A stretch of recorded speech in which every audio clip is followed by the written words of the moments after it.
நீங்க ரொம்பவே ரசிச்ச கிட்டத்தட்ட 10க்கும் மேற்பட்ட ரஜினியின் தமிழ் படங்கள். சமகாலத்தில் ஹிந்தியில் அமிதாப் பச்சன் நடிப்பில் வெளியான படங்களின் அப்பட்டமான ரீமேக்னு உங்களுக்கு தெரியுமா?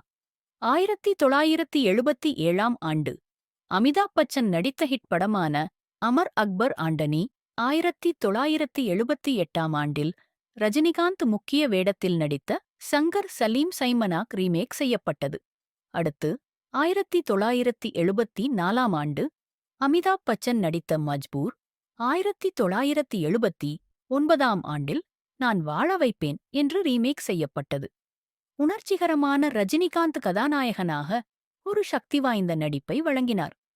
1978இல் அமிதாப் பச்சன் நடித்த ஸ்டைலான த்ரில்லர் டான் 1980ஆம் ஆண்டில் பில்லாஃப்வாக ரீமேக் செய்யப்பட்டது. ரஜினிகாந்த் தமிழ் பதிப்பில் டான் பாத்திரத்திற்கு தனது ஸ்டைல் கவர்ச்சியை கொண்டு வந்தார்.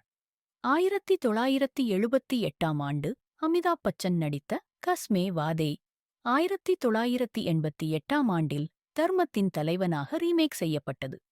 1975ஆம் ஆண்டு ஹிந்தியில் வெளிவந்த அமிதாப்பின் தீவார் திரைப்படமே 1978இல் ரஜினி நடித்த தீ என்ற படமாக வெளிவந்தது. 1978இல் வெளிவந்த அமிதாப்பின் த்ரிஷுல் திரைப்படம் 1986இல் சத்யராஜ் மற்றும் ரஜினி இணைந்து நடித்த மாபெரும் வெற்றி படமான மிஸ்டர் பாரத்தாக வந்தது. 1981இல் வெளிவந்த அமிதாப்பின் லாவாரிஸ் தமிழில் ரஜினி கொடுத்த சூப்பர் ஹிட் பணக்காரனாக வெளிவந்தது. 1985இல் மார்த் எனும் அமிதாப்பின் ஹிந்தி படம்தான். தமிழில் 1986இல் ரஜினி நடித்த மாவீரன் இது ரஜினிக்கு ஒரு தோல்வி படம். 1982இல் வெளிவந்த அமிதாப்பின் குத்தார் திரைப்படம்தான் ரஜினி சிவாஜியுடன் இணைந்து அளித்த மாபெரும் வெற்றிப் படம் படிக்காதவன். 1982இல் வெளியான அமிதாப்பின் நமக் ஹலால் திரைப்படம்தான் சூப்பர் ஹிட் ஜனரஞ்சக படமாக அறியப்பட்ட.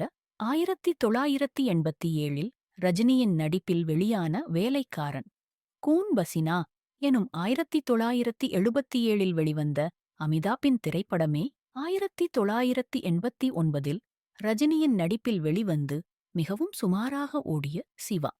இது மாதிரியான சுவாரஸ்யமான திரையுலகத் தகவல்களுக்கு நம்ம தமிழ் சினி வியூ சேனலை சப்ஸ்கிரைப் பண்ணிக்குங்க.